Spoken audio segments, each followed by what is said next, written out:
Ito na ang huling laban sa pagitan ng pinakamahuhusay na bayani ng sangkatauhan at ng kanilang demonyong kalaban, ngunit sa pagkakataong ito, hindi natin sinusundan ang isang pinalakpakan at labis na makapangyarihang bayani. Sa halip, ang ating bida ay isa lamang pangkaraniwang sundalo, ginagampanan ang kanyang trabaho ng masigasig. Bilang isang mababang uri, isang matinding ligaw na laser ang tumama diretso sa kanyang dibdib, isang tama na napakalakas na hindi na siya lumaban, at hinayaan na lang itong dumaan. At yan ang nagtatapos sa kanyang kwento. Sa kanyang huling sandali, tumingin siya sa paligid sa kanyang mga kapwa sundalo, patay at nagkalat sa buong larangan ng digmaan. Tungkol naman sa mga tinatawag na pinakamahuhusay na bayani. Well, sila ay nakikipaglaban sa isang matinding labanan laban sa pangunahing kaaway ng sangkatauhan, ang Liquidator. Kabilang sa mga bayani ay 4 na matatapang na mandirigma, bawat isa ay may natatanging katangian at makukulay na kapangyarihan. At saka, may mga tao tulad ng ating kaibigan, mga sundalong pangkawalang halaga, na itinapon bilang mga sakripisyong piyesa. Ang mga guys na ito ay parang mga NPC na nakatayo sa sulok na walang dialogue. Ang layunin nila, mamatay na lang. Pakiramdam niya ay napakababa niya, iniisip kung gaano kaliit ang naitulong niya sa digmaang ito. Kung sana'y ipinanganak siyang may talento. Pero gaano man kalakas ang mga bayani, wala rin silang laban. Ang Liquidator ay pinapadaan sila na parang pipino literal, isang suntok lang ang kailangan para mapuksa sila. Lumabas na ang halimaw ay naglalaro lang sa kanyang biktima buong panahon. Ang kapalaran ng sangkatauhan ay tuluyan ng natatakan, o sa tingin ni Gray Lee. Dito niya naalala na ang kanyang puso ay piniraso-piraso na, at sa kabila nito, buhay pa rin siya. Sa susunod na alam niya, nakatayo siya sa gitna ng mga guho. Sa harap niya ay ang makapangyarihang nilalang na ito na walang ibinibigay na paliwanag kung ano ang nangyayari. Sinasabi ng misteryosong tao na gumaling na ang katawan ni Gray. Pero ang nakakabaliw na bahagi ay pinagaling niya ang sarili gamit ang mga kapangyarihang nakatago sa kanya mula pa noon. Sinasabi pa ng entity na si Gray ay talagang mas malakas kaysa sa Liquidator. Ang parehong turret-adong iyon na pinatay ang lahat ng mga bayani na parang mga baboy. Gayunpaman, hindi siya sigurado kung kayang hawakan ni Gray ang kapangyarihang iyon. Kaya, sa ngayon, ipinahiram ng entity sa ating batang bayani ang isang bahagi ng kanyang sariling kapangyarihan, sapat lamang upang mapabagsak ang Liquidator. Sa tunay na mundo, ang espada ni Gray ay agad na napapalibutan ng mahiwagang enerhiya, na ipinagkaloob ng makapangyarihang nilalang. Nang hindi nag-aaksaya ng oras, sinubukan niya ang enerhiyang ito, upang makita kung totoo nga o puro hangin lang. Lumabas na ang kapangyarihang ito ay talagang malakas. Kaya naman pinuri pa ng Liquidator si Gray dahil sa kanyang lakas. Pero hindi pa rin ito sapat. Habang si Gray ay sumugod muli, siya ay nahati tulad ng iba. Dumadaloy ang dugo mula sa kanyang nahating katawan habang, sa kabila ng lahat, muling pinuri siya ng Liquidator. Siya ang unang tao na nagtulak sa Liquidator ng husto kaya kinailangan niyang ibuhos ang lahat. Pero ang Liquidator ay may isa pang sorpresa. Hindi pa tapos si Gray. Ang itim na enerhiya na iyon ang nagpapalakas sa kanya. Ang ibabang bahagi ng kanyang katawan, na nawala isang segundo na ang nakalipas, ay muling nabuo na. Gawa ng buong madilim na enerhiya, si Bro ay nagiging ganap na Black Clover mode gamit ang malaking espada niya. Isang tanawin na dapat pagmasdan. Isipin mong may taong kayang magpagalaw sa Liquidator. Wala nang ibang opsyon ang kaaway kundi magtayo ng kalasag na parang pugad ng putakti para protektahan ang kanyang kawawang sarili. Hindi na mukhang tao si Gray. Bumagsak siya gamit ang kanyang napakalaking talam, at ang epekto nito ay nagpadala ng totoong shockwaves sa hangin. Ang kalasag ay nagkabasag sa mga kumikislap na piraso, at si Mr. Cocky ay napahamak sa buong lakas ng tama. Ngayon, seryosong nag-iisip ang bastardo kung ang nilalang na kanyang kinakalaban ay tao pa ba. Kahit siya, hindi sigurado kung buhay pa ba si Gray. Samantala, ang ating binata ay nagtatanong din sa kanyang sarili ng parehong bagay. Pero sa ngayon, ang mahalaga lang ay ang laban. At oo, itong halimaw na ito ay matigas na parang bakal. Pero determinado rin ang ating batang lalaki na kalkulahin ito at durugan ang halimaw na ito. Hindi siya titigil hanggang hindi nawawala ang banta na ito.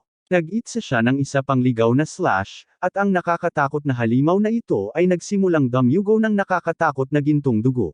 Bilang tugon, naglabas ang baliw ng mga jutsu sa susunod na antas at nagkaroon ng mga celestial na pakpak. Mukhang nilalaro niya ang mismong oras. Ang araw ay nagiging gabi, na ang buwan ay kumikislap na parang ilaw mula sa mga Diyos. Medyo kahanga-hanga ito, at inamin ito ni Gray. Pero hindi ito sapat upang magpabago ng kanyang kumpiyansa. Pumailan lang siya ng buong lakas, naglunsad ng isang paunang atake diretso sa leeg ng Liquidator. Ngunit sa kakatuwang paraan, hindi tumagos ang espada. May kakaibang kalasag na naman sa paligid niya. Pagkatapos ay nagsimula siyang magbabaluktot ng mga walang kwentang bagay na hindi ko maintindihan. Ayon sa kanya, sa loob ng eroplano ng tunay na dapit hapon na ito, wala talagang makakasakit sa kanya. O kung hindi man, iyan ang sinasabi ng haliparot na ito. Sinabi niya kay Gray na tumingin sa langit, para makita kung gaano siya kalalim sa putik. Well, ang aming batang lalaki ay tumingin pataas sa pamamagitan ng pagkamausisa, at nakita ang isang nakakasilaw na bagay na parang bituin na kumikislap ng napakalakas. Pagkatapos ay boom, bumagsak iyon na parang isang dambuhalang meteor at winasak si Gray mula sa pag-iral. Ang Liquidator ay nakatayo ng nagwagi, nakatingin sa crater na iniwan. Pero sa kabutihang palad, lumitaw muli ang misteryosong nilalang mula kanina, sa tamang oras upang ibalik ang lahat at ipadala ang ating bida pabalik sa nakaraan na may isang misyon lamang, na iligtas ang mundo. Sa pamamagitan ng paraan, ang pangalan ng misteryosong lalaking iyon ay Kronos. Ayon sa balita, mayroong kasaysayan ang misteryosong lalaki at ang Liquidator. Pero walang nagsasabi sa atin kung anong uri. Kaya anyway, bumalik tayo sa ating batang lalaki, na nagbukas ng kanyang mga mata sa isang tahimik na berdeng kapitbahayan kaagad pagkatapos ng kanyang pagbabalik. Tahimik, kalmado, at sa totoo lang, napaka-photogenic. Tumabas na nasa kanyang bayan siya, Renato Village. Hindi lang ang kanyang bayan, kundi ang nakaraang bersyon nito. Halos 15 taon na siya sa nakaraan. Mukhang tinupad ni Kronos ang kanyang salita. Si Gray ay ipinadala pabalik sa nakaraan para sa isang huling pagkakataon na iligtas ang mundo. Bigla, may matinding sakit na kumikirot sa kanyang kamay. Nang tiningnan niya ang kanyang kamay, napansin niya ang mga sugat at mga bendahe na nakabalot sa kanyang pulso. Ngayon na iniisip niya ito ang panahon sa kanyang buhay kung kailan siya basically naging punching bag para kay Belder at sa kanyang gang. Pero sa bagong pagkakataong ito sa buhay, magiging napakakawawa kung magpapatuloy pa rin siyang mabuli. Sa kabilang banda, wala talagang paraan na makakalaban niya ng harapan ang mga iyon. Sobrang malayo na siya sa antas nila. Sa pagninilay, kahit natalunin ang Liquidator ay parang isang panaginip. Sa anumang kaso, kailangan niyang pag-isipan kung paano haharapin ang mga bully na ito. O siya'y nakatakdang muling maranasan ang parehong pagdurusa. Mukhang hindi makahanap ng pahinga si Bro, o baka naman, hindi sinasadyang natagpuan niya ang mga parehong tarantado na kinatatakutan niya ng labis. Siyempre, sina Belder at ang kanyang mga tauhan. Dahil nababato sila kamakailan, hinahanap-hanap nila ang ating tao, sabik na ipagpatuloy ang kanilang tradisyon ng magandang lumang pang-api, parang ito na ang kanilang bagong relihiyon. Ibinato nila ang isang ekstrang espada sa kanyang mga paa, inuutusan siyang pulutin ito. Ang aming batang lalaki ay nakatitig sa espada, walang kaalam-alam. Hindi pa rin niya alam kung ano ang balak ng mga halang ang bituka na ito.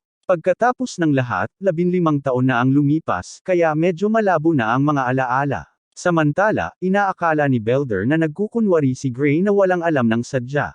Kaya't mabait siyang nagpapaalala sa kanya tungkol sa kanilang karaniwang mga mock battle. Pagkarinig niyon, mabilis na sinubukan ni Gray na iwasan ang mga abala sa pamamagitan ng pagturo sa kanyang sugatang kamay. Nagpapasalamat siya sa imbitasyon, pero sa kasamaang palad, hindi siya makakasama dahil hindi pa gumagaling ang kanyang sugat. Pero mukhang hindi kayang iwasan ni Bro ang mga pulubing ito maliban kung kukunin niya ang damned sword at makikipaglaban. Pinaaasikaso pa nga nila siya na ang mga espada ay talagang panga, kaya halos walang tsansa na masaktan siya. Gray, gayunpaman, hindi maalis-alis ang pakiramdam na posible pa ring masaktan. Kahit gaano pa katulis ang talam, isa pa rin itong piraso ng bakal. Isang maling tama sa maling lugar ay maaaring magbigay sa iyo ng one-way ticket papuntang langit. Well, may punto siya, isang banayad na hampas sa mga itlog, at mapapahiga ka sa lupa sa sobrang sakit. Pero mukhang hindi nauunawaan ng mga ito ang loika sa likod ng mga salita ni Gray. Kinuha ni Belder ang kanyang posisyon handang sumugod. Ayaw na ayaw niyang marinig ang salitang, hindi, mula kay Gray, kaya't sinugod niya ito na parang isang nagngangalit na toro upang simulan ang duelo. Binigyan si Gray ng oras para kunin ang espada, pero nakataas na ito, at si Belder ay tumatakbo na papunta sa kanya. Nakakatawa para sa ating batang bida na tinatawag itong mock battle ng taong ito habang nagmamadali na parang galit na galit siya sa kanyang sariling ina. Doon naaalala ni Gray ang sinabi sa kanya ng isang dating doktor ng militar. Ang dahilan kung bakit hindi kailanman umunlad ang kanyang kasanayan sa espada ay dahil sa isang pinsalang natamo niya noong bata pa siya. Ngayon na iniisip niya ito, marahil ito ang pinsalang nagbago ng kanyang buhay magpakailanman at pinilit siyang mamuhay na parang isang alaga. Bumagsak si Belder gamit ang kanyang talon, pero si Gray ay mabilis na umalis at naiwasan ang atake. Seryoso, kahit si Gray mismo ay nagulat na nakaiwas siya dito. Samantala, ang mukha ni Belder ay nagiging masikip sa inis sa pagdapo ng kanyang mga mata sa napakabilis na liksi. Nagtatapon siya ng isa pang palo na muling iniiwasan ng aking tao. Pagkatapos, isang mabilis na suntok na nakatutok sa kanyang mga paa ay madali ring naiwasan. Ang turret adong yun ay pilit na tinatamaan ang ating bata. Parang isang taong gutom na gutom sa dugo na may misyon, determinado talunin ang kanyang kalaban. Pero si Gray ay dumaan na parang ninja na nasa ilalim ng impluwensya ng cocaine. Noong una, akala ni Gray ay mabagal lang si Belder, pero nang maglaon ay napagtanto niya na hindi si Belder ang bumabagal. Siya mismo ang bumilis. Bro ay talagang umiwas sa bawat atake na parang may utang siya sa renta. Kahit ang mga tauhan ni Belder ay hindi maaring baliwalain ang kanilang nakikita.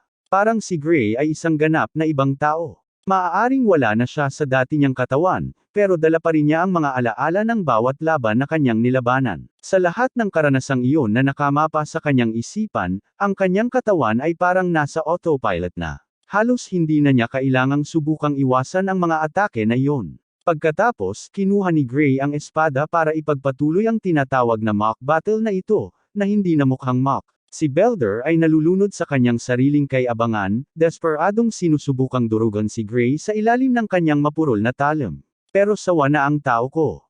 Ipinagpag niya ang kanyang espada sa unang pagkakataon.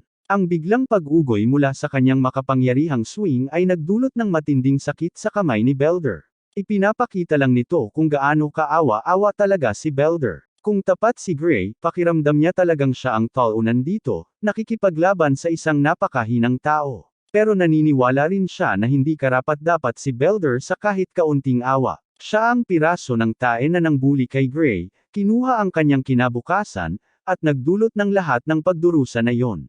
Kaya't sa lahat ng paggalang, gagawing tikman ni Gray ang sariling gamot ni Belder. Sa susunod na galaw, walang kahirap-hirap na tinanggal ni Gray ang espada mula sa kamay ni Belder, agad siyang na-disarm. Habang si Belder ay tanging nahihiya lamang, napagtanto ni Gray na mas masahol pa ang taong ito kaysa sa kanyang inaasahan. Sinamantala niya ang pagkakataon upang magpatawa, tinutukso ang kakulangan ni Belder sa paggamit ng espada. Isang sadyang hampas lang ang nagpalipad sa espada ni Belder. Gayunpaman, ang pagiging walang armas ay hindi malaking problema. Pagkatapos ng lahat, si Belder ang nagpilit na ang mga pabilog na talon na ito ay ganap na ligtas gamitin sa laban. Si Gray ay talagang nababaliw, pinapaikot ang talon ng napakabilis na literal na pinuputol nito ang balat ni Belder, na nagdudulot ng pag-agos ng dugo. Habang lumalalim ang bigat ng sitwasyon, nawawala ng lakas at napapa-atres ang mga tuhod ni Belder. Sandali lang. Akala ni Gray na gumagamit siya ng pabilog na talon, kaya paano nag-umpisang damyugo ang bastardo na ito? Nang tingnan niya ang kanyang talon upang kumpirmahin, natuklasan niyang talagang pango ito. Kung ito ay isang matalas na espada, baka patay na talaga ang taong ito. Ngayon, huwag tayong maligaw sa sitwasyon. Ipinukol ni Gray ang talon ng tama, tinanggal ang maraming ngipin at pinabayaan ang ilong ni Belder na damyugo ng husto. Ang tao ko ay nakatayo ng mataas sa harap ng hilang na ito, pinapawisan siya ng malamig na takot habang buhay. Laging nakakatawa na makita ang mga mayayabang na mga tao na nagiging magulong umiiyak. Mukhang sapat na ito para mapakumbaba si Belder sa buong buhay niya. Ay nako, mukhang nagmadali ako. Hindi pa rin natututo ang haliparot na ito. Inuutusan niya ang mga tauhan niya na kunin ang anak namin at paluon siya hanggang maging gulo-gulo. Ang mga goons ay nag-atubiling lumapit para sa halatang dahilan. Literal na nakita nila kung paano binugbog ang kanilang boss na parang isang kaawa-awang aso, kaya't walang katuturan na magpakatanga sa parehong kapalaran, kahit na mayroon silang kapangyarihang iwasan ito. Isa sa mga lalaki ang nagmungkahi na sabay-sabay silang umatake upang mapagtagumpayan si Gray. Ang trio ay mabilis na kumilos, pinalilibutan ang ating batang bida mula sa lahat ng direksyon. Si Gray, Gayunpaman, ay walang pakialam tulad ng dati. Kung ang mga taong ito ay desperadong gusto ang kanilang hiling na kamatayan, ang tao ko ay higit na handa. Lahat sila ay tumalon sa kanya na may layuning tapusin siya dito mismo. Noong una, may kaunting simpatiya si Gray para sa mga pulubi at nagpasya siyang hindi sila patayin, pero mukhang hindi sila titigil hanggat hindi nila natutunan ang kanilang leksyon. Kaya binigay niya sa mga gutter goblins ang nararapat sa kanila. Hindi nagtagal, ang kanilang mga mukha ay namamaga na parang likuran ng isang babon pagkatapos ng isang malupit na masahe sa mukha. Muli, natatawa si Gray sa katotohanang ang mga umiiyak na emoji na ito sa anyong tao ay dati niyang pinakamalalang bangungot. Naalala niya na ang grupong ito ay kasalukuyang mga estudyante ng dojo ng pagsasanay sa espada ni Saria. Aminado si Belder na sila ay mga estudyante ng dojo na iyon. Bagaman hindi na sila bumibisita kamakailan, dahil naniniwala ang mga basang biskwit na sapat na ang kanilang lakas. Well, napakababa naman ang pamantayan na yan para sa isang taong dapat malakas. Hindi naman na umaasa si Gray ng marami mula sa dojo mismo. Ipinapakita niyang interesado siyang sumali sa dojo, kaya gusto niyang maging referral niya ang mga goons na ito. Tumanggi si Belder na tuparin ang kahilingan. Pagkatapos ng lahat, hindi niya maisip ang mga magiging kahihinatnan kapag nalaman ng kanyang amo na napaka-pathetic niyang natalo. Alam ni Gray kung paano talaga harapin ang mga ganitong tao. Ipinapaikot lang niya ang kanyang espada para takutin ang mga ito, na nagpapahiwatig ng pinakamasamang maaaring mangyari kung hindi sila makikinig. Nakakatawa, pero ang maliit na banta na ito ay talagang epektibo. Hindi lang nabawasan ang kaabangan ni Belder, kundi binigyan din siya ng bilis ng isang cheetah ng pagkatalo na iyon.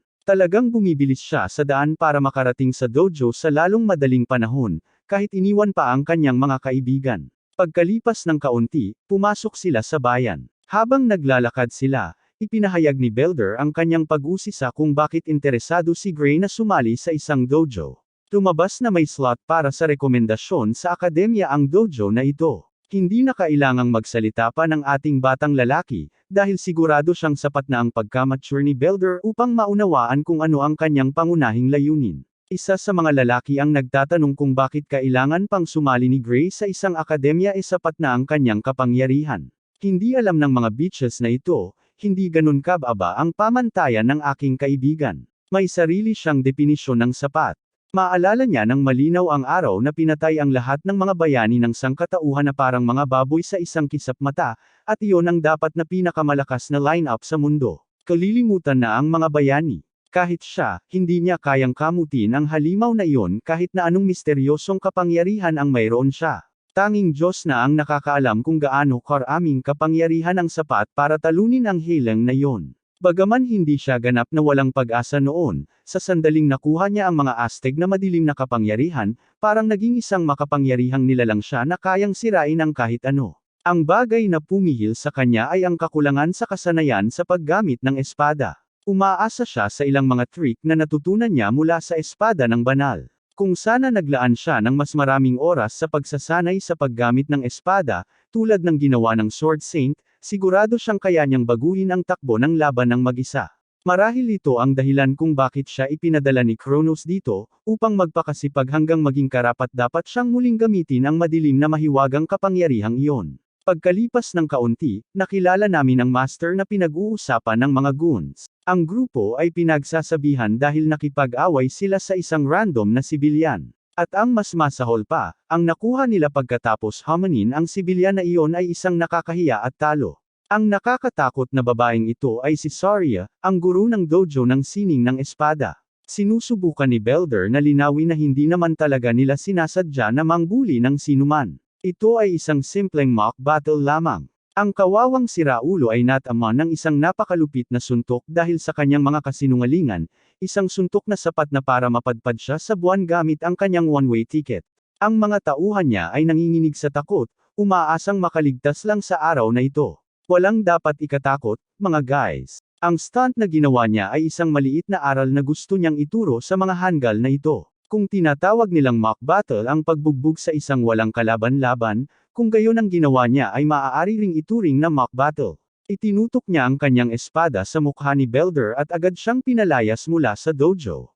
Hindi lang siya, kundi pati ang kanyang mga tauhan ay sama-sama rin sa kanya. Sa ganitong paraan, dinala ng mga kaawa-awang goons ang kanilang kaawa-awang paunang lider at umalis ng kaawa-awa. Agad siyang umiikot, umupo sa kanyang mga paa, at humingi ng tawad sa kanyang bagong recruit sa ngalan ng kanyang mga dating estudyanteng nagdulot sa kanya ng maraming abala. Hindi pinansin ng aking tao ang paghingi ng tawad. Balik sa negosyo, narinig niya na gusto niya ng rekomendasyon sa akademya, na kinumpirma ng aking tao. Dahil sa maraming problema na dulot ni Belder at ng kanyang pangalawang klase na koponan, handa siyang magsulat ng liham ng rekomendasyon para sa kanya. Bagaman bago gawin iyon, gusto niyang patunayan niya ang kanyang halaga. Ang parehong kalahok ay nakatayo sa harap ng isa't isa, may hawak na mga kahoy na espada. Bilang nakatatanda, malugod niyang binibigyan siya ng pagkakataon na unang sumugod. At sa gayon, nagsimula ang palitan ng mga suntok. Sobrang bilis nilang gumalaw na literal na ang tanging naiwan nila ay mga bakas ng mga anino mula sa kanilang nakakatakot na mga hampas. Samantalang ginagawa ni Saria ang kanyang trabaho, na suriin ang kakayahan ng aming bata. Maaari niyang sabihin na ang kanyang kasanayan sa espada ay medyo praktikal para sa kanyang edad. Parang siya'y nakaranas na ng napakaraming laban noon. Ngayon ko naiintindihan kung bakit yung mga bozo na yon ay natalo ng isang tao lang. Ang kanyang estilo ay karamihan ay sariling pagkatuto, pero paminsan-minsan, ang kanyang paggamit ng espada ay kahawig ng itinuro sa akademya. Malamang na may nagturo sa kanya, kahit na magaspang pa rin ang kanyang teknik. Isang bagay ang tiyak, bagaman marami siyang likas na talento na naghihintay na mapakinabangan at magamit ng buo. Parang nakakita na siya ng diamante sa magaspang. Ngayon na nasuri na niya siya, nagpasya siyang tapusin ang labanan sa huling suntok na kanyang ibibigay. Ang aking tao ay naghanda at walang kahirap-hirap na pinigilan ang kanyang atake. Muling nagsisimula ang nakakatakot na sayaw na ito. Si Bro ay talagang pinapara ang bawat atake niya na parang allergic siya sa pinsala. Ito ay nagiging sanhi ng pag-aalala ng babae. Ang kawalan ng pag-aalinlangan sa kanyang bahagi ay naguguluhan siya. Parang wala ni isang atake na subukan niya ang makakapagpabago sa kanyang tindig. Kaya nga, nagsisimula na siyang maiinis sa sarili niya. Isipin mo, kailangan niyang ibigay ang lahat niya sa isang mock battle na para lang sukatin ang kakayahan ng batang ito. Naiilang siya hanggang sa magsimula na siyang makaramdam ng takot. Sa isang sandali, para siyang isang demonyong nilalang na handang magpakawala ng isang napakalaking bagay. Matapos makaligtas sa huling swing mula sa ating tao ng walang kahirap-hirap, napagtanto niya na ito ay isang ligaw na swing lamang. Pagkatapos ng kakaibang swing na iyon, nagsimula ng mapagod si Gray at bumaba ang kanyang antas ng enerhiya. Nakikita ng babae na nagmumakmak siya at inisip na ito ay kahinaan sa kanyang depensa. Kaya't siya'y sumugod na parang isang masiglang pusa, ngunit natagpuan ang sarili na naka-checkmate sa mismong lugar. Ang anak ni Virgil mula sa ibang universo ay walang masabi. Sa sandaling akala niya ay nahanap na niya ang panalong hakbang at handa ng patumbahin ang ating batang bida, nagbago ang sitwasyon laban sa kanya.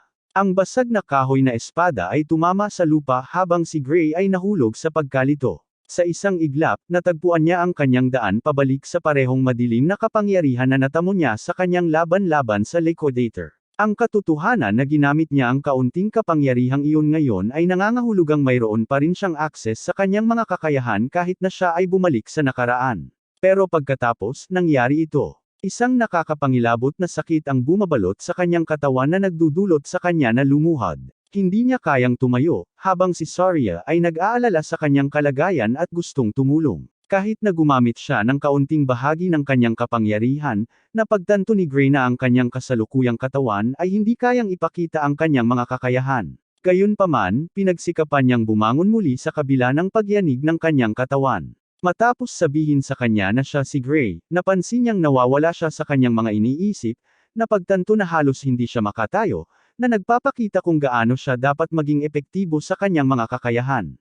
Iniisip din niyang ibulgar ang impormasyon tungkol sa kanyang kapangyarihan sa karanasang guro ng espada sa harap niya. Sorry ay tiningnan lang siya na parang wala sa sarili at nalilito. Samantala, sinuri ng aming binata ang sitwasyon ng may malinaw na isipan at napagpasyahan na hindi niya dapat sabihin kan-inuman ang nangyari. Pagkatapos ng lahat, sino ang maniniwala sa kanyang nakakatawang kwento? At hindi naman siya makapagkontrol ng kanyang madilim na kapangyarihan anumang oras para ipakita kung ano ang ibig niyang sabihin. Isinasaalang-alang iyon, nag-isip siya ng isang inosenteng dahilan na siya ay nagpagod lamang ng labis. Pero sa Espada Master, hindi siya naniniwala sa kanya kahit isang segundo, iniisip kung gaano katawa-tawa ang tunog ng kanyang dahilan. Walang paraan na maputol niya ang kanyang kahoy na espada nang naglalaban sila gamit ang mga peteng na armas sa unang lugar.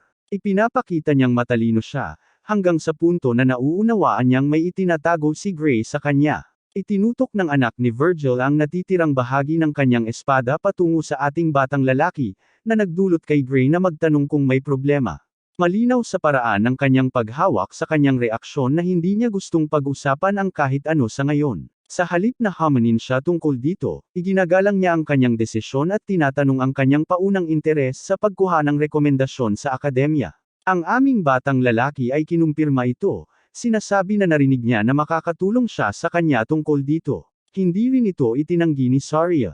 Binibigyang diin niya na sa pamamagitan lamang ng kanyang awtoridad, maaari siyang makatulong na makakuha ng rekomendasyon para sa Royal Academy of Swordsmanship, ang pinakamahusay na institusyong pang-edukasyon na maiaalok ng kanilang kaharian. Sa parehong pagkakataon, nakakagulat, wala siyang interes na irekomenda siya na pumasok sa institusyong iyon, idinadagdag na si Gray ay hindi angkop na tao para sa akademya. Ang malamig niyang mga salita ay tumaga sa kanya ng mas matalim pa kaysa sa anumang talam. Si Gray ay nagsisimulang saktan ang sarili sa loob, pinagdududahan ang kanyang mga kakayahan, at inaamin na siya'y masyadong mahina. Ang huli niyang atake ang tanging kapansin-pansin na nagawa niya sa laban na iyon. Pero sandali, hindi pa tapos si Saria sa pagsasalita. Ipagpatuloy niya ang kanyang mga saloobin, sinasabi na sa halip na pumunta sa Royal Academy, dapat ay magtungo na lang ang bata sa World Union Academy. Anong twist ng kwento yan? Ang pagbubunyag ay tumama sa kanya ng mas matindi pa kaysa sa pagbangga ni Truck-kun sa kanyang mga biktima sa Isekai.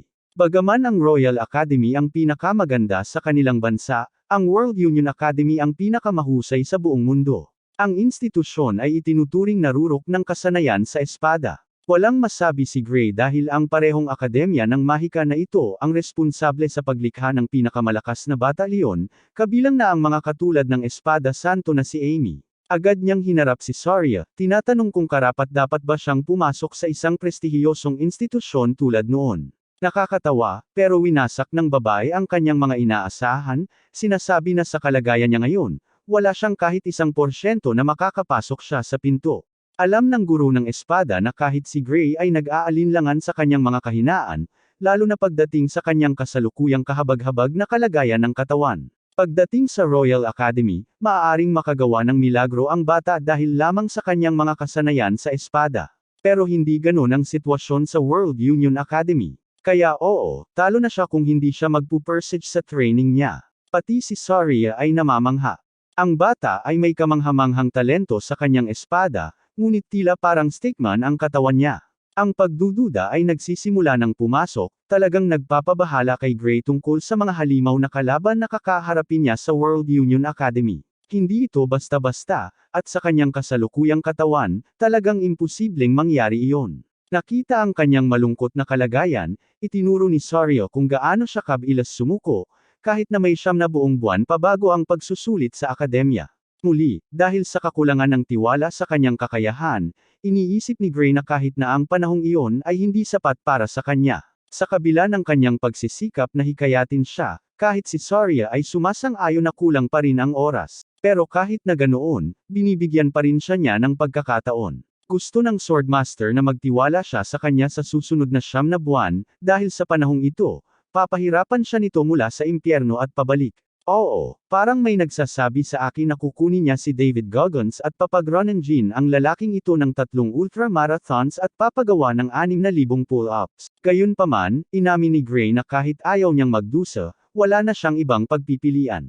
Ipinahayag niyang handa na siya, umaasa siyang aalagaan siya ng Swordmaster. Nagustuhan ni Saria ang kanyang matatag na determinasyon. Sa simula, marahil iniisip ninyo na magandang senyales na nagsisimula sila sa positibong tono. Ngunit agad na nagbago ang atmosfera sa kabangisan, nang opisyal na ipahayag ng anak na babae ni Virgil ang pagsisimula ng kanyang impyernong pagsasanay. Nagsimula na ang agonizing na pagsubok ni Gray. Nag-ensayo siya tulad ni Goku at honestly, kumain din siya tulad niya. Talagang pinapabulk siya nito. Kailangan din niyang harapin ang ilang kaina-hinalang pagkain. Ngunit ang kanyang guro ay hindi nagpatinag at pinagdaraanan siya ng lahat. Ang kanilang mga duelo sa espada ay nagpatuloy sa parehong paraan, ang layunin nito ay upang hasain ang kanyang mga teknik. At pagkatapos ay lumipas ang 8 buwan, ganun na lang. Congratulations kay Gray sa pagkakaroon ng kanyang toned na katawan matapos ang mahabang pagsasanay. Pati si Saria ay humahanga sa kanyang pangangatawan. Ngayon na umabot na sila sa ganito, wala na siyang maya-alok sa kanya.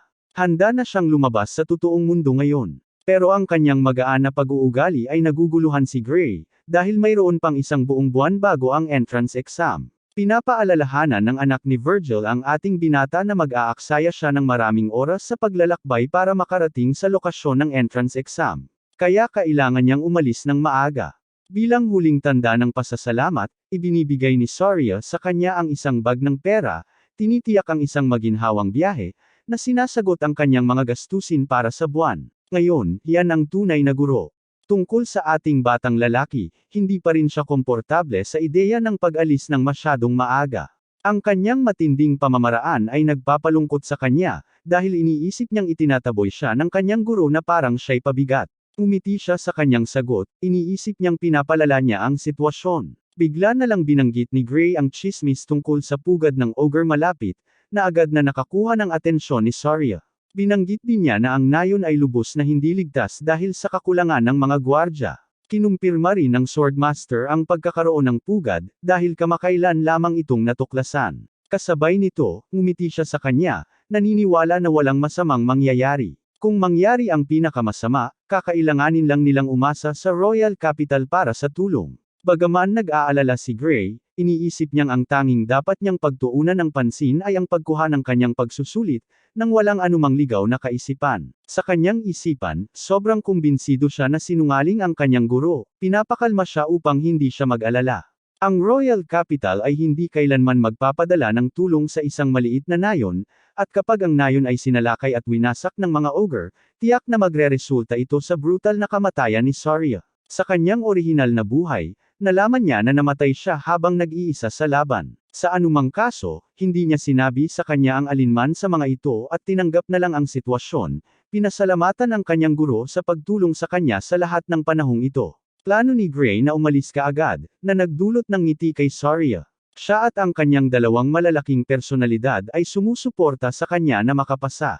Ilang araw ang lumipas, nakuha namin ang isang eksena kung saan siya ay dumadaan sa isang mapanganib na daan upang makarating sa pugad. Dito, ang mga kalansay ng tao ay nakabitin sa mga puno bilang isang babala. Sinusubukan ni Saria na hanapin ang pugad gamit ang impormasyong natanggap niya mula sa scout. Nakita ang bakas ng dugo sa unahan, alam niyang may panganib na nagkukubli. Ngunit bago siya gumawa ng anuman, nagulat ang Swordmaster sa pamilyar na boses ng kanyang disipulo. Nakasandal sa sanga ng puno, tinatanong niya kung saan patungo ang kanyang minamahal na guro sa ganitong kalalim ng gabi. Nakatanggap siya ng isang di inaasahang pagdating mula sa kanya, tinanong niya kung ano ang ginagawa nito dito samantalang dapat ay nakatuon siya sa akademya. Pagbagsak niya sa lupa, tinukso niya siya dahil tinatanong siya, nang dapat siya ang nagtatanong sa kanya. Nagsinungaling siya sa kanya nang sinabi niyang hindi niya papansinin ang sitwasyon ng pugad at hayaan na lang ang Royal Capital na asikasuhin ito. Gumawa ng dahilan, ipinaliwanag ni Saria na tumanggi ang Royal Capital na pumunta dahil sa kanilang mga personal na bagay, kaya't siya na ang kumuha ng trabaho. Kumpiyansa siya sa kanyang kakayahan sa espada, naniniwala na anuman ang naruroon sa pugad na iyon, kaya niyang talunin ito. Lalo na pagkatapos matanggap ang ulat ng scout, inihayag ni Saria na ang kanyang kalaban ay isang elite ogre, at ang mga henchman monsters ay umaabot sa halos 50 na nilalang bukod sa boss. Alam niyang magiging mahirap labanan ang mga halimaw dahil sa dami nila, pero hindi ito pumipigil sa kanya na sumugod. Sa pamamagitan ng paraan, kahit si Gray ay umamin na ang isang elite ogre ay hindi malakas, hindi bababa sa hindi sapat upang talunin ang isang babae ng kanyang antas. Gayunpaman, ang tungkol sa mga ogre ay ang kanilang natatanging kalamangan ay nagmumula sa kanilang talino at napakalaking bilang. Sa dami nila sa pugad na iyon, tiyak na mamamatay si Saria kung makapalibutan at mapagpapatay siya ng mga ito. Bukod doon, alam ng aming batang lalaki ang isang bagay ng may ganap na kumpiyansa. Dahil sa kanyang kaalaman sa kanyang nakaraang buhay, ang pagpapahintulot kay Saria na isagawa ang misyon ng mag-isa ay parang ipinapadala siya sa kanyang kamatayan. At sa huli, ang nayon ay mawawasak din ng walang natirang tagapagtanggol. Iyan ang madilim na hinaharap na naranasan na niya noon. Sa isip na iyon, humiling ang batang disipulo na makipagtulungan sa kanya. Pero hindi mabait ang kanyang guro, sinasabi na okay na siya mag-isa. Sa halip na mag-aksaya ng oras na subukang kumbansihin siya na hindi siya sapat, matalino na sinabi ni Gray na gusto niyang makakuha ng tunay na karanasan sa laban.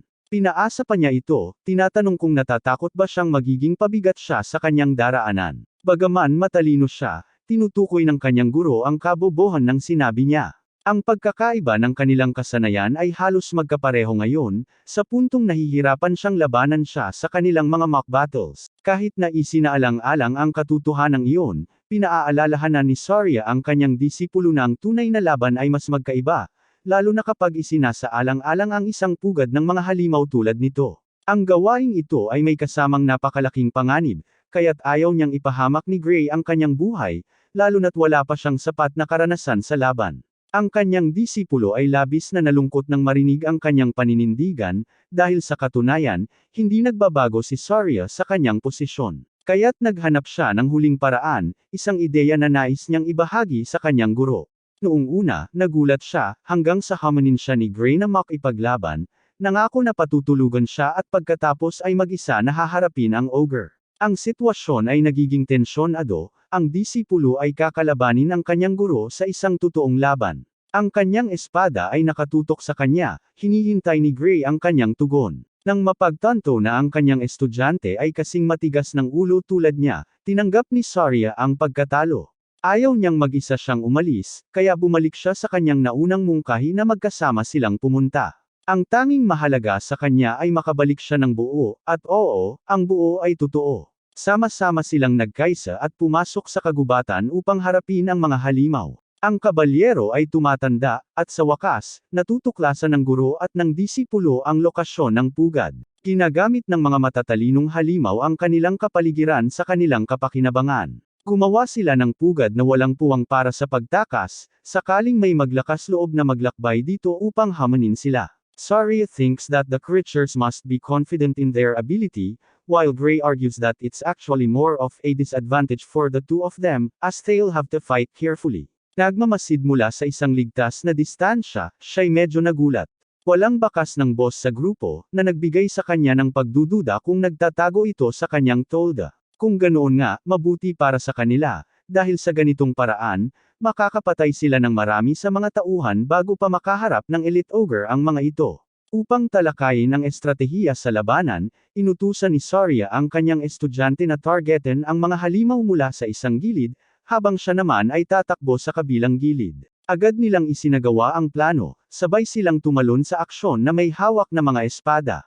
Nagsimula na ang labanan. Bago pa man makapag-isip ang mga halimaw tungkol sa sitwasyon, nandoon na ang kahangahangang Saria sa ibabaw nila, nag-execute ng malinis na headshot, ginawang bola ng putbol ang ulo ng nilalang habang bumabagsak ito sa lupa. Sa pagkakabagsak ng unang halimaw, nagmumura at umuungal ang iba pa sa isa't isa sa kanilang wika. Ang buong grupo ay nagalit at agad na pumasok sa mode ng pagpatay, inihahanda ang kanilang mga armas upang patayin ang mga mananalakay. Pero hindi mahalaga, dahil ang ating batang lalaki ay nagiging halimaw sa paraan ng pagpatay niya sa kawon. Ang lalaking ito ay isang one-man army, sabay-sabay na pinapakalat ang maraming halimaw. Ang eleganteng Saria ay ganoon din, ipinapakita ang kanyang kahangahangang mga kasanayan na natutunan niya mula kay Papa Virgil.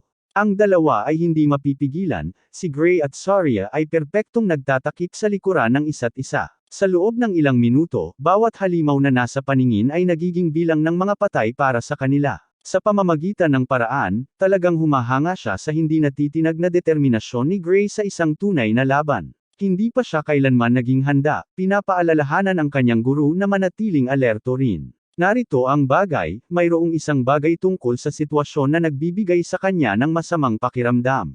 Masyadong madali para sa kanila ang laban na ito, sobrang dali nga, dahil kung ito ang antas na kinaharap ni Saria, kaya niyang talunin silang lahat mag-isa, kahit na walang tulong mula sa kanya. At nagdudulot ito sa kanya ng pakiramdam ng pagkabalisa, dahil anumang bagay ang nasa loob ng tolda, tiyak na mas nakakatakot ito kaysa sa anumang hinarap nila hanggang ngayon. Speaking of which, ang nakakatakot na pares ng mata ng nilalang ay sumisikat sa madilim na tolda, nakatitig sa kanya mula sa malayo.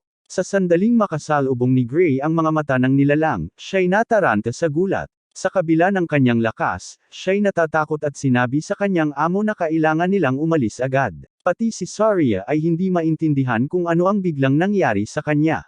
Nang walang paliwanag, sumigaw siya sa kanya na tumakbo, na may labis na takot sa kanyang tinig na hindi na nagtanong si Saria. Sinunod lang niya ang kanyang mga utos at tumakbo kaagad kasunod niya. Habang tumatakbo sila, maaaring isipin mo na makakatakas sila. Pero hindi, dahil ang kanilang nakakatakot na kalaban ay literal na tumalon mula sa kalangitan na may napakalaking vertical. Natataranta si Gray nang itapak ng halimaw ang mga paa nito sa lupa, hinaharap ang matatapang na tao. Nagbago ang ekspresyon ni Saria sa pagkabigla, binanggit kung paano personal na dumating ang boss monster sa kanila para sa isang laban. Pero biglang nagbigay si Gray ng isang balita na hindi inaasahan ng sinuman. Hindi ito ang boss monster. Sa sandaling malapit na niyang ibulgar ang lokasyon ng tunay na boss, may isang halimaw na boses na umuungal mula sa likuran. Ang nakakapukaw na ugong na ito ay nagpalaya ng isa pang kawan ng mga nilalang upang habulin sila. Ang nakakabighaning tunog ay nakabibingi para kay Saria, ngunit para sa mga ogre, ito ay nagpalakas sa kanilang pagiging sabik sa labanan. Nanginginig si Saria sa takot, hindi maunawaan ang kanyang sariling mga pandama. May isang nilalang na mas nakakatakot, mas madilim kaysa sa isang elite ogre, at siya ang namumuno sa buong grupo. Sa wakas, inihayag ni Gray na sila ay humaharap sa isang general na ogre. Siya ang tunay na boss ng pugad ng mga halimaw. Kailangan kong ipaalala sa inyo, literal na nasa gitna sila ngayon. Sa isang tabi, mayroong elite ogre na humaharang sa kanilang pagtakas. Hindi rin opsyon ang bumalik dahil may malaking grupo ng mga halimaw na naghihintay sa kanila kasama ang tunay na boss ng pugad.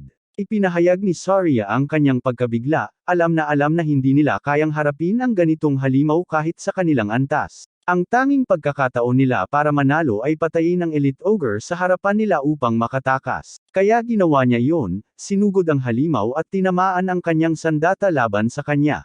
Determinado siyang manalo sa laban na ito, sinamantala niya ang isang pagkakataon at nakagawa ng matalim na hiwa sa katawan ng nilalang. Dumadaloy ang dugo mula sa sugat, at habang karaniwan itong magandang senyales, lalo lamang lumalala ang kanyang pag-aalala nang mapansin niyang muling naghihilom ang sugat. Samantala, ang ating batang lalaki ay nakikipaglaban sa 12 ng mga halimaw mag-isa, ibinabahagi ang kanyang kaalaman tungkol sa mga kakayahan ng Ogre General. Ayon sa balita, ang kanyang sigaw ay malaki ang naitutulong sa lakas at bilis ng pag-recover ng mga halimaw. Sa madaling salita, kalaban nila ang isang elite ogre na parang gumagamit ng steroid. Ang pagtalos kahit isang normal na ogre ay napakahirap ngayon na kahit si Gray ay nahihirapan. Pinagsasaksak ang isa sa mga halimaw, sinabi niya kay Saria na takpan ang kanyang likuran. Inutusan niya siyang ipagpaliban ang laban ng kaunti pang sandali, na nagdulot sa kanya ng tanong kung anong uri ng milagrosong estratehiya ang nasa isip nito. Sa sagot niya, sinabi ng ating binata na sa ganitong sitwasyon, mayroon lamang silang isang layunin sa isip, at iyon ay patayin ang pinakamapangit sa lahat, ang bastardo na nagtatago sa likod ng kanyang hukbo. Nagsimula ang laban para sa kaligtasan habang pinapalo ni Gray ang kanyang espada laban sa isa sa mga halimaw, na nagpapakita ng kanyang inis sa pagkapalibutan at pag-atake mula sa gilid. Ipinapana niya ang saksak at natagpuan ang isa pang nagngangalit na halimaw na nakatutok sa kanya. Pinapadaan niya ang mga kaaway, nakatuon sa paggawa ng malinaw na daan sa harap niya upang makamit ang kanyang layunin. Sa kawalang ingat, gayunpaman, ginamit niya ang labis na lakas na literal na nabasag ang kanyang talem. Ito ay talagang nakababahala dahil ngayon ay wala na siyang natitirang sandata na tiyak siya. Iniiwasan niya ang pababang slash ng pinahusay na ogre at binigyang prioridad ang pagkuha ng kanyang ekstrang espada. Oo, siya na ang pinakamatalinong pangunahing tauhan na nakita ko sa loob ng matagal. Ang pagdadala ng pangalawang espada ay nangangahulugang handa ka. Gayunpaman, nag-aalala si Gray na hindi tatagal ang kanyang espada. Sa kanyang pagliligtas, itinapon ng kanyang guro ang kanyang ekstrang espada patungo sa kanya, na nagbibigay sa kanya ng isa pang pagkakataon para sa tagumpay. Sa dalawang ekstrang espada sa kanyang kamay, mas may pagkakataon siyang manalo. Pero kahit ganito, hindi pa rin ito sapat para patayin ang bawat isa sa mga halimaw na ito. Sobrang daming hadlang sa paglapit sa Ogre General habang sabay na pinapatumba ang mga minion nito. Sa pagtitiwala sa kanyang mga kakayahan, nagwawala ang lalaking ito, naglalabas ng napakabilis na pag-atake sa kanyang mga kaaway. Ang kanyang pasulong na pag-usad ay naputol nang subukan siyang atakihin ng isa sa mga ogre. Sa kabutihang palad, nakaiwas siya at mabilis na nablock ang atake. Ang laban ay nakakapagod sa kanya, pero nakagawa pa rin siya ng makabuluhang progreso sa pagharap sa mga halimaw sa harap niya. Ang general na ogre ay nakakaramdam ng banta at nagpa siya na maglabas ng pangalawang nakakatakot na sigaw. Sa takot ni Gray, ang mga pinatibay na nilalang ay muling tumanggap ng karagdagang lakas. Hindi maganda ang pakiramdam ng guy na ito, dahil lalo siyang nahihirapan ngayon sa pakikitungo sa kanila. Napagtanto ni Gray na ang general ng ogre ay matalino sapat upang makita ang kanyang estratehiya. Ngayon na alam na nito kung ano ang sinusubukan gawin ng tao, patuloy na umuungal ang general ng ogre upang pukawin ang kanyang mga tauhan na lumaban. Pinipigilan ang isa sa mga palo, tinutulak ni Gray ang mga halimaw upang tumakbo ng diretso. Isang hukbo ng mga halimaw ang handang sumalubong sa kanya. Sa halip na harapin ang bawat isa, mahusay niyang pinutol ang mga nasa kanyang daraanan. Pero kahit na iyon, nag-iiwan pa rin siya ng mga gasgas at sugat sa buong katawan niya. Ang labanan ay nagpapagod sa kanya habang siya'y nahihirapan na makalampas sa walang katapusang pag-atake nila.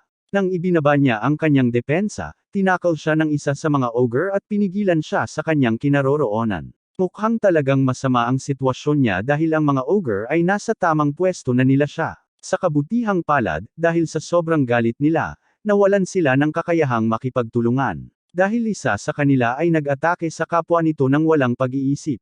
Gray ay nag-iisip na ang kanilang estratehiya ay marahil upang pahinain ang kanyang mga espada. Habang siya ay nalulumbay sa kanyang mga iniisip, isang Gigachad Ogre ang naglolod ng makapangyarihang kamao upang durugan ang kanyang ulo. Ito ay isang sitwasyon na buhay o kamatayan, at malinaw na hindi siya pwedeng tamaan, kaya't ginamit niya ang kanyang espada upang mabawasan ang pinsala. Pero kahit na ganoon, si Bro ay nahulog sa lupa na parang may mabigat na bangga dahil sa puwersa ng epekto. Nang makita niyang nasa bingit na siya ng kamatayan, sinubukan pa rin ng lalaking ito na bumangon sa kanyang sirang kalagayan.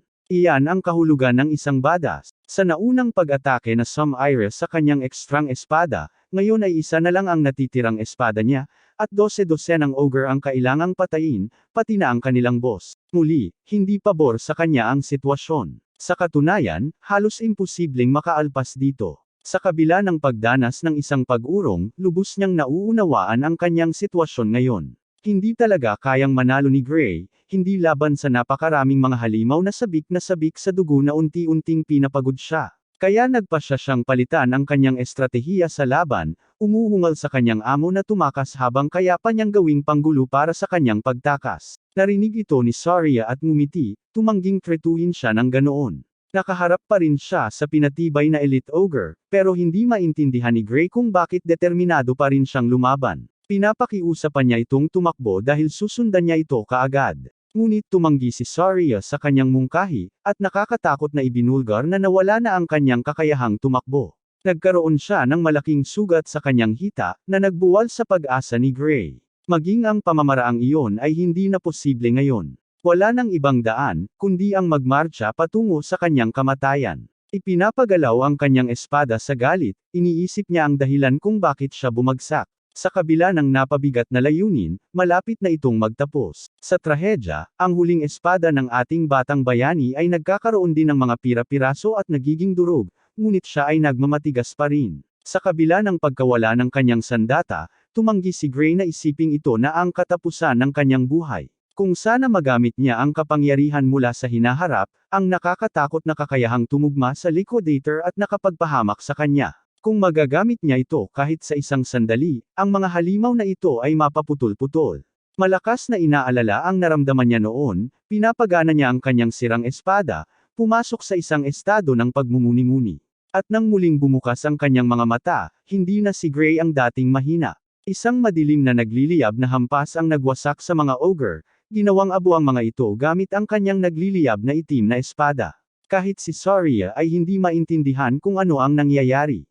Ngunit mukhang kontrolado pa rin ang aming batang lalaki, dahil kahit na ginamit niya ang kanyang madilim na kapangyarihan, nagbigay pa rin siya sa kanya ng ngiti ng ginhawa. Sa loob ng susunod na ilang segundo, pinugutan ni Gray ang bawat nilalang na nasa kanyang paningin, kasama na ang general na ogre. Maging ang kanyang guro ay hindi makaintindi kung ano ang nangyari. Abala siya sa pagtuon sa Elite Ogre sa harap niya. Pero ngayon na napatay na ang Ogre General, tila nawala na ang mga kakayahang pagpapalakas. Naiintindihan ni Saria na ngayon, madali na niyang mapapatay ang halimaw dahil wala na itong kakayahang mag-recover. Gamit ang isang Walmart na bersyon ng Judgment Cut and, pinatay niya ang nilalang. Idineklara na ang elites na Ogre ay wala ng halaga quotes kung wala ang kanyang master.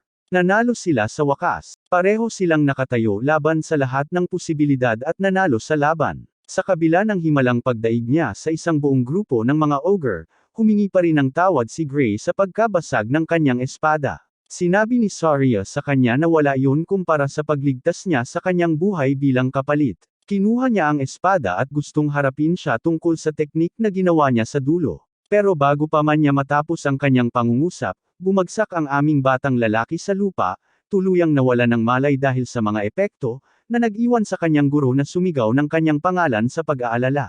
Ang pananaw ay lumipat sa kaloob-looban ng isipan ni Gray. Tinutuklas niya ang kanyang paligid, at wala siyang nakita kundi isang nakagapos na lumulutang na pinto sa harap niya.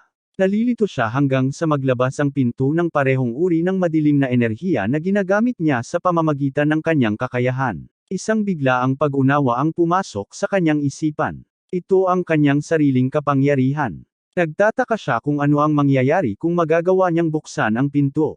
Pagkatapos ng lahat, maaari niyang makuha ang kapangyarihan at gawing kanya. Determinado na subukan, siya'y nagmarcha pasulong.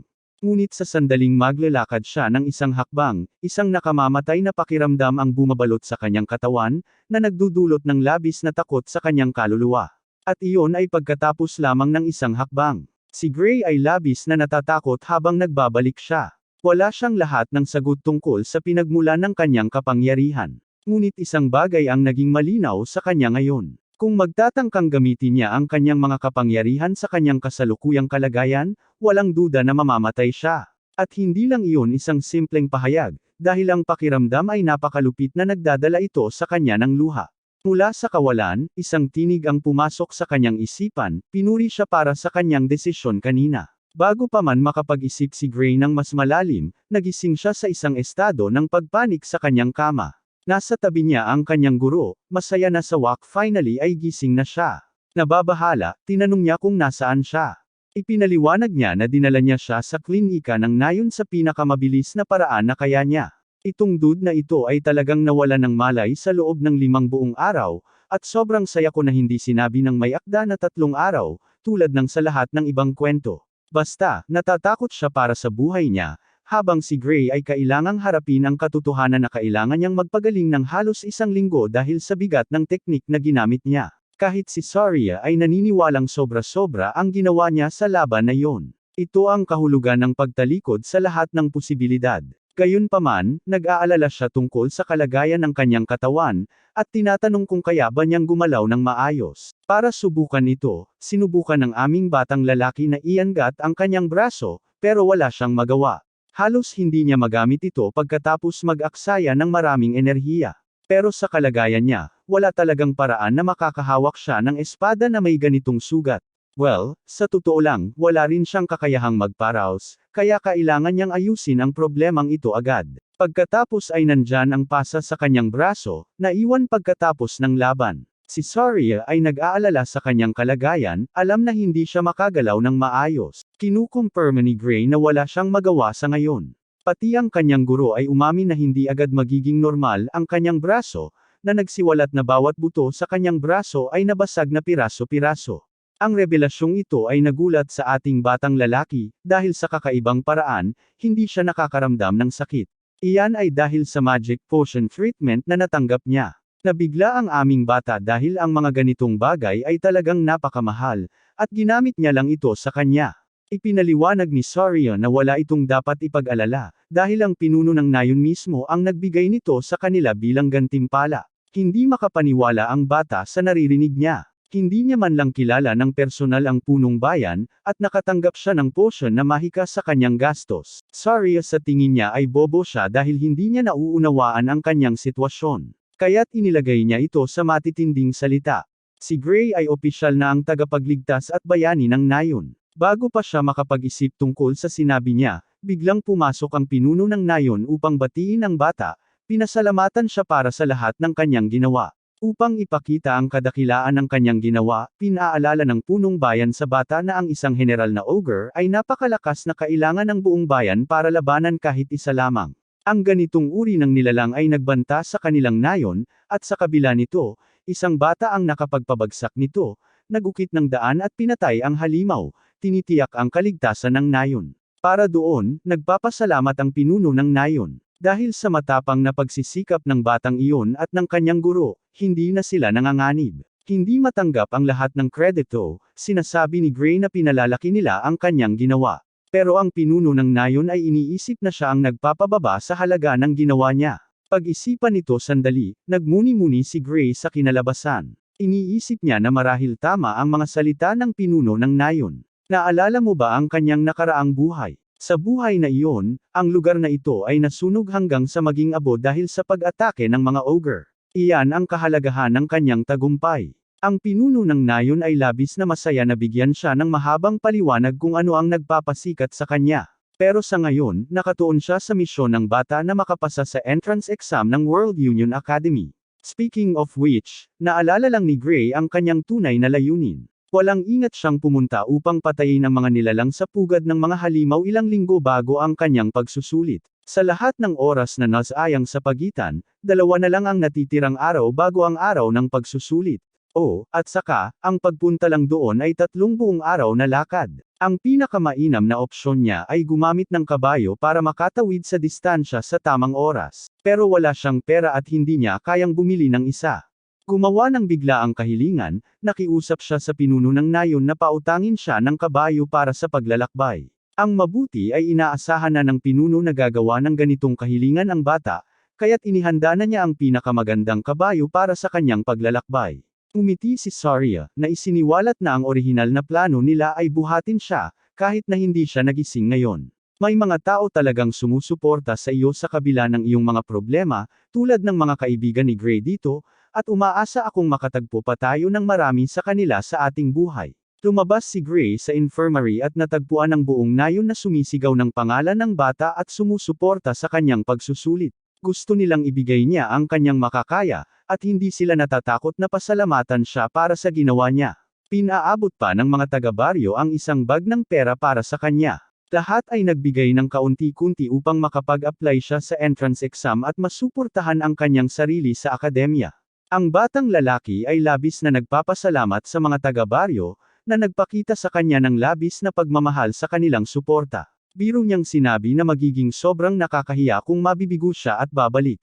Ngunit si Saria ay labis na nagtitiwala sa kanyang estudyante, binibigyang diin na ang mga applicant na kumukuha ng entrance exam ay hindi kayang talunin ng isang ogre general ng mag-isa.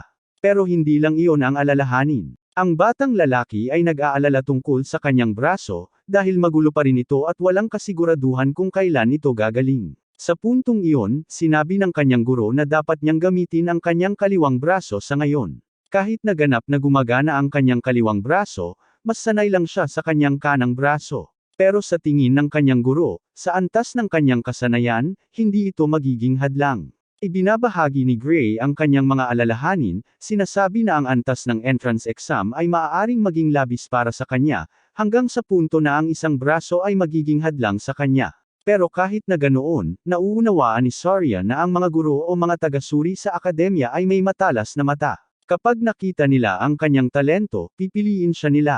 Sumakay ang batang lalaki sa kanyang kabayo, habang ang kanyang guro ay tiwala na nagsasabing papasa siya. Iyan lang ang magiging resulta. Pinasasalamatan siya sa lahat ng kanyang nagawa, nangako siyang hindi siya mabibigo. Naalala kung paano winasak ang nayon sa kanyang nakaraang buhay, masaya siya na nagkaroon ng pangalawang pagkakataon ang mga taong ito kasama siya. Ang mundo ay nagbabago na mula sa sandaling ito, at sisiguraduhin niyang maimpluwensyahan ang hinaharap gamit ang kanyang bagong kapangyarihan. Sa susunod na eksena, sa wakas ay nakarating na ang aming batang lalaki sa kanyang destinasyon. Nakatingin sa unahan, natatanaw niya ang kadakilaan ng World Union Academy. Sa arena, inihayag ng taga-suri ang pamamahagi ng mga tiket para sa pagsusulit. Lahat ng mga kandidato ay mananatili sa arena. Sa tingin ko, maraming mga aplikante, pero kakaunti lamang na 20 ang magkakaroon ng pwesto sa klase. Nag-aaway sila tungkol sa nagbabagong bilang ng mga upuan bawat taon, dahil sa ilang taon, tinanggap ng akademya ang 50 tao, habang sa mga bihirang pagkakataon, isa lamang ang tinanggap. Kaya't mukhang hindi tiyak ang mga patakaran para sa pagpili. Sa anumang kaso, si Propesor Ariel ang umagaw ng atensyon at lumapit sa harapan. Kinakausap niya ang mga eksamini at ipinaliwanag na kailangan nilang kolektahin ang papel na ipapakita. Sa isang pitik ng kanyang daliri, isang vortex ng dilaw ang bumukas, naglalabas ng mahiwagang enerhiya at automatikong lumalabas ang mga tiket sa kamay ng bawat eksamini. Kinukuha ng aming batang lalaki ang kanyang tiket. Ang kanyang numero ng eksamini ay 513 para sa kurso ng fencing. Idinagdag ni Propesor Ariel na ang kanilang tiket ay naglalaman lamang ng mga pinakamahalagang detalye, ngunit wala itong dapat ipag-alala dahil pareho lang ang proseso taon-taon. Kumpirmado rin niya na hindi mahalaga sa akademya ang edad o kasarian ng isang tao, ang kanilang nasyonalidad o uri. Sa madaling salita, wala talaga silang pakialam kung ikaw ay isang attack helicopter o hindi. Wala pa silang pakialam na malaman ang mga pangalan nila. Ang mga kandidato na nakatakdang pumasa ay hihinga ng karagdagang impormasyon, ngunit para sa kabuuang mga sumasagot dito, wala itong halaga. Kumpirmahin pa ni Propesor Ariel na ayos lang kung magbigay sila ng pekeng pangalan, na muling nagpapatunay na hindi naman talaga mahalaga sa akademya. Kahit na, muling hinahanap ng trouble ang ating batang bida, dahil dumating siya dito ng walang espada ngayon, at gayon paman ay inilagay siya sa kurso ng fencing. Pinagdududahan nito ang pagiging lihaytimo ng sistema, patuloy si Propesor Ariel, na nakakatawang sinabing inatasan niya ang bawat tao ng kurso batay sa kanilang hitsura. Alam kong dapat perceptive siya o kung anuman, pero nakakatawa lang na 1 minuto na ang nakalipas ay pinag-uusapan niya ang diskriminasyon, at pagkatapos ay sinabi niya ito. Ayos lang kay Ariel na ituwid ang mga detalye ng kurso kung sakaling mali siya. Pati ang mga eksamini ay naniniwala na imposibleng magtalaga ng kurso batay lamang sa paningin, lalo na kapag napakarami nila.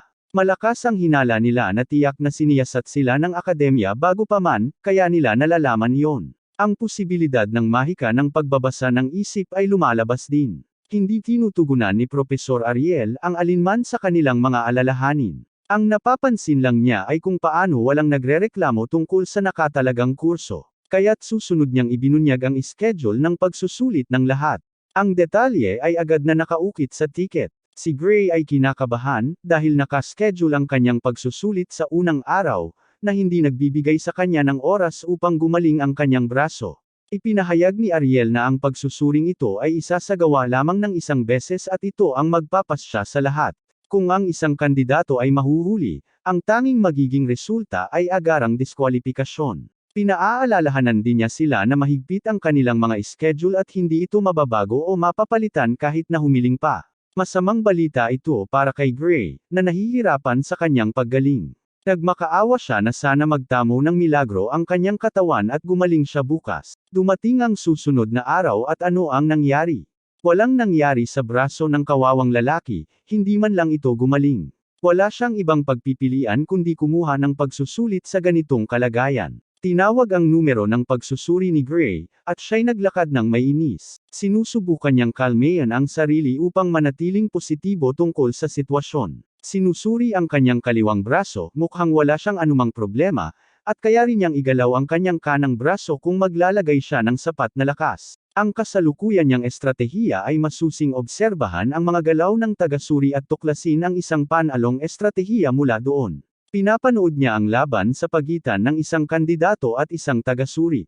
Ang aplikante ay bulag na nagmamadaling umatake, ngunit sa pagtatapos ng kanyang atake, ang tagasuri ay hindi natitinag at nakatayo ng walang pakialam, naghihintay sa kanyang susunod na galaw.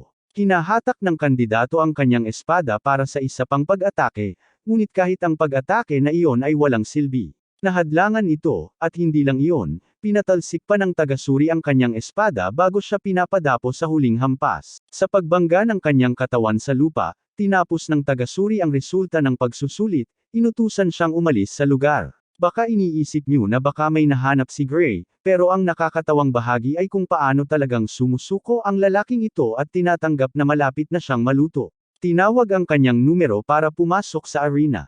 Iniisip ni Gray ang kanyang mga pagkakataon, na pagtatanto na malinaw na hindi niya kayang talunin ang isang tagasuri na winasak ang isang kandidato na mas malaki pa sa kanya. Sa loob ng arena, binigyan ng ating batang bayani ng kalayaan na gumawa ng unang hakbang. Sa kabila nito, lubos niyang nauunawaan na ang laban na ito ay magiging hindi patas. Kahit na ganoon, kailangan niyang mag-iwan ng impresyon. Nagsisimula ang laban nang magmadali si Gray na umatake.